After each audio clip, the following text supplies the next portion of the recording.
Hey everyone, today I'm talking with my good friend Anna Lewkowska, who is a talent manager here in Los Angeles, and we're going to pick her brain and see what it's all about to be a talent manager. How you doing? I'm good. Welcome. I'm good. Thank you for doing this with us. Of course. So one of the questions I get all the time about management is probably one that you get all the time, and that is, what is the difference between agent and manager? So an agent has a license by the state to negotiate contracts. They are your sales team. They pitch actors for projects and negotiate contracts on their behalf. A manager is more of a career consultant. They are guiding you through this industry and helping you make all the different decisions so you can achieve the goals you want to in this field.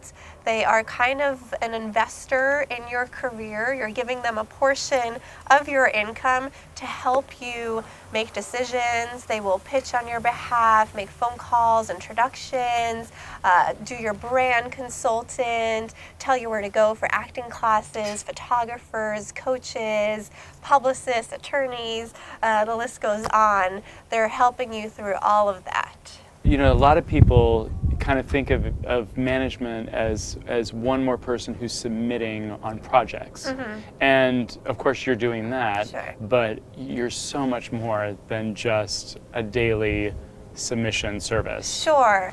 The manager submitting on projects is definitely more of a new thing when breakdowns became digital. Mm-hmm. The traditional manager was never getting auditions. That was always the agent's job. But now, because it's so easy, actors do expect managers to also help in that process. But traditionally, a manager was managing your career. They were just helping you with all the ins and outs, the different appointments, the different strategies that you were helping them with. I recently was speaking with a relatively newbie to the industry, and she was saying, so if my manager doesn't get me the job, I don't have to give her commission, right? And I just was like, what are you talking about? Like, your management is doing so much more than just submitting you on projects. Right. And that is what you are commissioning her for. Exactly. Like I said, we're an investor in the actor's career. So we're helping them with all of the strategy, with all of the marketing and the preparation and the introduction. So when you make money, we collect our commission because we help that whole strategy, that whole portfolio of you and your business. So we are owed commission on any booking you make. So if an actor is submitting to you just through a cold submission, either through email or a phone call, what is it that you find that actually works as far as getting your attention, and what doesn't work? So I do get a lot of interesting emails from actors. I think the answer is just keep it simple. Just tell me who you are, what kind of experience you have, what you're bringing to the table, and show me clips of your work. Send me your social media. Send me your photos. It really should be short and simple because keep in mind, I get hundreds of these emails, so just give me the bullet points. I do get some really interesting emails sometimes. I think the subject line was, I'm a walrus. And then the first paragraph and this is a good thing that this person's a walrus? Like, this is supposed to make you sit up and say, whoa, I don't represent any walruses. I know, wow, maybe I should walrus. look at this person. It did grab my attention. Obviously, I remember it, I'm talking about it, so it's memorable. But in the wrong ways. In the wrong way. The first paragraph was, I'm a walrus, woof woof, this is why I'm like a walrus, haha, just kidding, this is what I'm really about. And yes, I just remember it for the wrong reasons. You lost me at walrus. And definitely, it's desperate. And then I just wonder, how are you presenting yourself out to the world if you're going to be a representation of me? And I have very high standards for my actors. Sometimes I feel actors think they need to be very creative to get my attention. You don't have to go that far. Just keep it simple. Tell me your experience, send me links, and send me your photos. That's all I need to make a decision. How often do you feel like you steer your talent towards certain agencies, or is that pretty much all the time? That's pretty much all the time. You know, sometimes actors come to me with agents already on board, and I have to consider whether I want to work with that agency whether I know them yet or not. And I don't necessarily always have to know them first because I'm always excited to develop new relationships. But I have to consider that that agent will be a huge part of our team, and do I want that? Yeah. You know, so, but usually I do want my actors working with agents that I already work with, that I know, I like their energy, I like their workflow, because that team is so important for the energy just to be so great, for the rapport to be there. So I usually set my actors up with agents that I really like. Yeah, and you want to all be on the same wavelength as far as what's appropriate for the talent and what's not. Of course. What kinds of roles they're being submitted on, and how their career is going to develop. Exactly. Everybody has to be on the same page. It just has to be a really good energy. Not everybody is everybody else's cup of tea. I'm sure I'm not every agent's cup of tea, I hope, but that's definitely not the case. So I just want to work where there's really, really good team energy and flow, and that we can all communicate openly and effectively, and that there's no hesitation when it comes to one person on the team. What is it that you like when you see certain headshots? I like brighter colors. I think they pop off the screen. Obviously, casting directors are looking at thousands of thumbnails on their computer screen, so I think bright colors help to pop. Nice backgrounds, some texture, some depth. That's what I prefer. Composition, which, if you're going to a good photographer like yourself, you don't have to worry about that. But most importantly is that we're capturing the essence of an actor, which is the hardest thing to do, because of course the camera is going to capture what they look like, but that's not enough. The casting director has to know what energy they're calling in. I want to know what kind of energy I'm calling into a meeting. So sometimes I'll see a headshot and I'll think they're a certain type of person, and then they walk in and they're so bubbly or very, very composed and relaxed. That wasn't shown to me in the headshot. So how do you capture that in an image? It's not easy, but when you can, that's what really works and helps us sell the actors so much faster, because casting knows what they're getting, I know what I'm pushing, and it just helps things be way more transparent.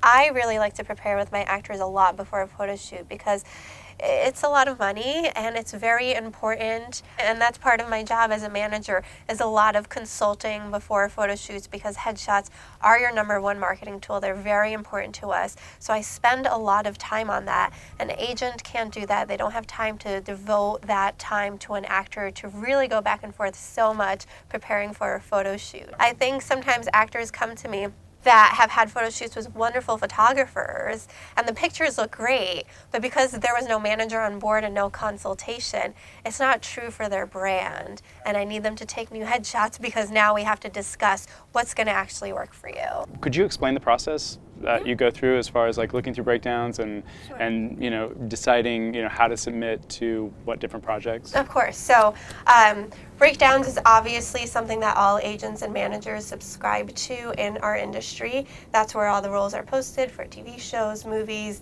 PSAs, commercials, everything. So every day we log on to this website and we plug our actors into these different roles. And the website is Breakdown Services? BreakdownExpress.com. Yeah. For actors, it's actorsaccess.com, and they link their profiles to ours. So let's say Modern Family is looking for a little boy, 8 years old, has to be athletic because he has to run around the playground, maybe throw sand at one of the little girls. Depending if I have an actor that fits that, I would submit my actor. And when I submit, I'm sending a headshot, a resume, some footage if my actor has some footage, some notes if I want to say something specific about the actor. And so does every other agent and manager in town. We all submit. And then the casting director gets all these submissions, and depending on how specific or vague that description was, they can get up to 3,000 submissions. Wow, that's crazy. It's a lot, and they have to go through all these little thumbnails, and depending on what they're looking for, they're going to pick perhaps 20, 30 actors to come in and audition, depending on their schedule. And then if we get that notification that the casting director wants to see our actor, and then we obviously call our actor, we say you have an audition. So how do you feel like you cut through to get your actors to the top of that list of 3,000 people? It's several different things. First, is a headshot. So that's why I come to you for some really amazing headshots. That's the first thing casting directors see in all these submissions is that little 1 inch headshot on their computer screen. So that has to really pop and really show what the actor is all about. Then is a resume. The more credits an actor has, that's going to help and work in their benefit. And then footage. The footage can really help an actor, especially if the casting director doesn't know them. If they have some really solid footage that shows, hey, look, this actor is exactly what you're looking for, looks and sounds like what you need, that really helps. Yeah. And of course, me having relationships with the casting directors, that also really helps. So then after the initial submission, how often do you push beyond that submission to have your people seen? It depends on the role and how passionately I feel that my actor is so right for that role. I'm not going to push and call casting to see my actor if I don't think my actor has a really good shot of booking that role, because I want the casting director to really, really depend on me and know that when I'm pushing my actors, it's really because they're a perfect fit. I want that reputation. I want that trust. It's very important for me to develop trust with casting directors, which will in benefit help my actors. Usually for larger roles, guest stars, recurring series regulars, larger roles in feature films, that's where I'm pushing. For co-stars, it's too small of a role usually to push unless it's something so specific where they need a very specific skill or language, but usually it's for the larger roles, and my actor really has to have something to talk about. All of my actors are wonderful actors, but if they don't have enough credits or just enough to talk about, I can't just call casting and say, trust me, he's a good actor. Right. Everybody's a good actor, but they need, the proof. They need the experience and the credits on the resume. To tell my actor that their hard work is paying off and they are doing the right things and casting believes in them and, a producer saw something in them, the director, that's a really good feeling to know that what I saw in the actor, other people see too. And that's a really good feeling. I love giving that phone call and, getting on the team phone call with the agent and myself and the actor. It's a wonderful feeling. Do you have any advice for actors who feel like things aren't happening the way they want them to be happening? They feel a little bit stagnant. I think that's a very normal feeling to feel as an actor. You are pretty powerless sometimes being an actor. When you sign with representation, you really are saying that you trust that representative to do a certain job for you. So when you sign with someone, you have to have faith that they're doing that job for you, and you do have to sit back and of course you check in and make sure that they have all the tools they need to do a proper job for you, and you keep them updated with your efforts. But after that, you put that trust in them, and you do have to trust that they're doing the right thing. And I know that must be hard because as an actor, you want to be very proactive. You want to ask, what more can I do? What more can I do? But sometimes there isn't more to do. You just have to be patient. You have to let the opportunities, the right roles come around. We don't create the roles. Writers, networks do. We don't. We're just very reactive to the marketplace. So sometimes if you're in the right acting classes, you have all the right tools, we have an agent on board for you, sometimes you just have to wait. Continue training. You have to wait for the opportunity and then be prepared for when the opportunity presents itself. Exactly. Hey, thank you so much for coming today. We really appreciate it. Oh, thank you for having me. And I think it's important that we mention to everybody that you have a blog. I do. What's the web address? actorsforlunch.com. Great. And we hope that everybody checks out our blog at shandonphotography.com. Thanks again.